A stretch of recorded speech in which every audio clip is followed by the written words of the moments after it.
Okay, this tutorial is just going to go over the steps to take a project from Final Cut Pro, if you've worked on that system, or if you're retracking a story from News Source that's in Final Cut Pro.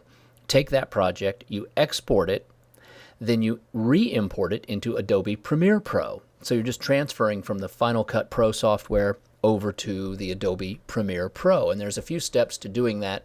Can be a little bit tricky, but it's actually pretty streamlined between these two programs today.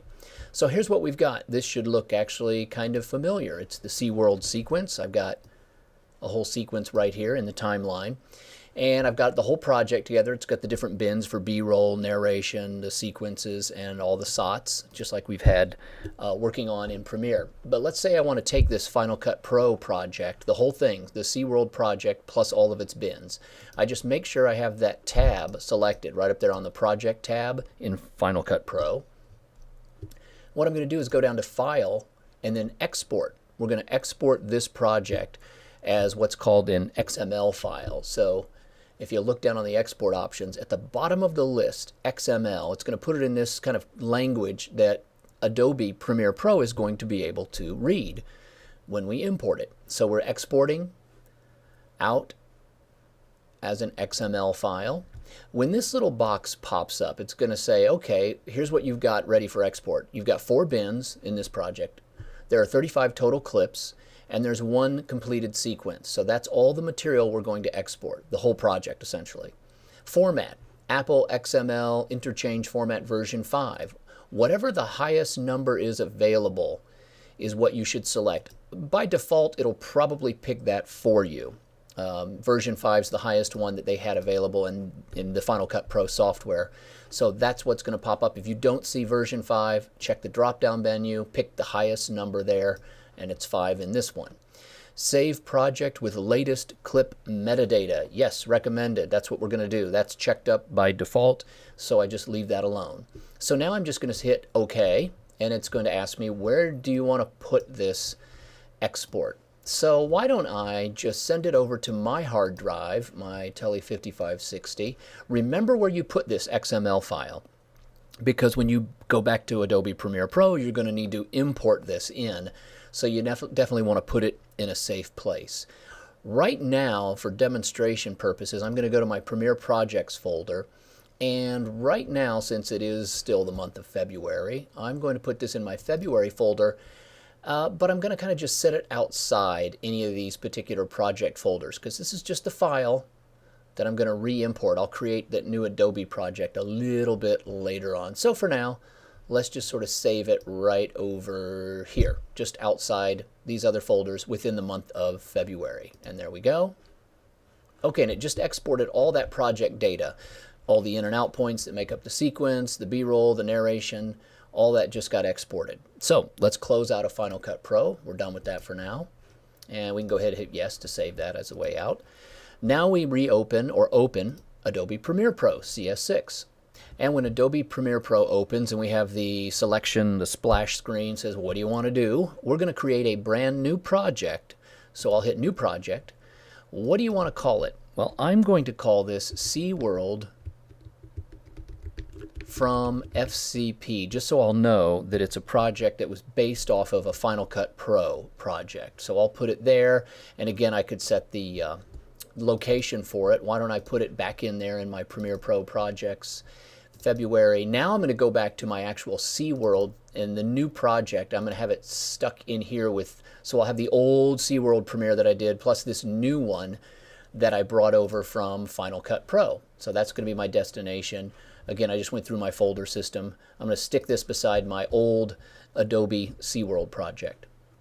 Don't really need to set the scratch disks because I'm not going to capture anything new at this point. We're just doing this to move a project from one place to another. If you did, again, you could go right to scratch disks, and you know how to browse through and find the scratch folder that matches, that's proper for that project. So if you need to set those, go for it. There's the name of it. That's where it's going to be. We'll hit OK. And then it's going to ask us, hey, what kind of sequence do you want to use? So again, if we're working in the DV mode, we would check our regular DV NTSC standard. That's typically what you're using as you do your projects. The stuff that comes from the newsroom should also be in that format. So that would be what our sequence is. And again, I can call it C World from FCP. I'll just give the sequence the same name as the project. Okay, there we go. And we're off and running. Now Premiere Pro opens, and it looks like we have a project called C World from FCP. The project folder is open, but there's nothing in there. So what we need to do now is import. Remember the XML file we exported from Final Cut Pro? We're going to re-import that now, or import it. So here we go, File. Now we're going to go to Import, File, Import, and I got to go back to my drive to find that XML file. Remember where I put it? Yeah, right there. I just set it in February, kind of off by itself. It's a little XML file. It's going to have this kind of symbol on it. So just look for that. That's what I want. I'm going to import it. Now it's going to start to import.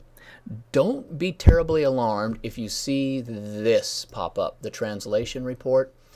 When you're shifting from one program to another, we're moving this project back and forth, some things do get lost in translation, usually very minor details about where the endpoint was on the sequence or how a particular effect was placed in between two shots. So it's just telling us that we should read that to see if there were any big issues that were encountered during this translation process. Okay, and everything got imported. So now if you look up here in my project window for Project C World from FCP, now there's a complete folder with all those little bins, the B-roll clips, the narration, there's the news voiceover, the sequences, I only had one, and the SOTs. So everything came through, it looks like, and this is my little translation report. Let's open that and see what it said.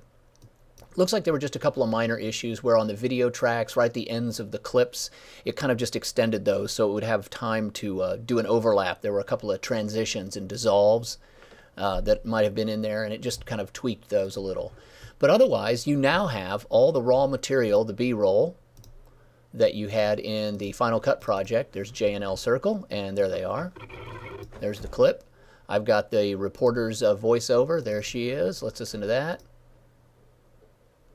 Yes, it's another opening, another show. Okay, so now everything that was in Final Cut now lives in Adobe Premiere, and I think even the sequence will be there. So open up the sequence, and there it is right down there at the bottom. So there's the sequence. So if you had to go into the newsroom and take one of the reporter's Final Cut Pro projects, send it over to Premiere, you could reopen it in Premiere like I'm doing, then just take out their old voice tracks and replace it with the new voice that you record, the new voiceover, and you could retrack their story using Premiere and re-edit it if you like.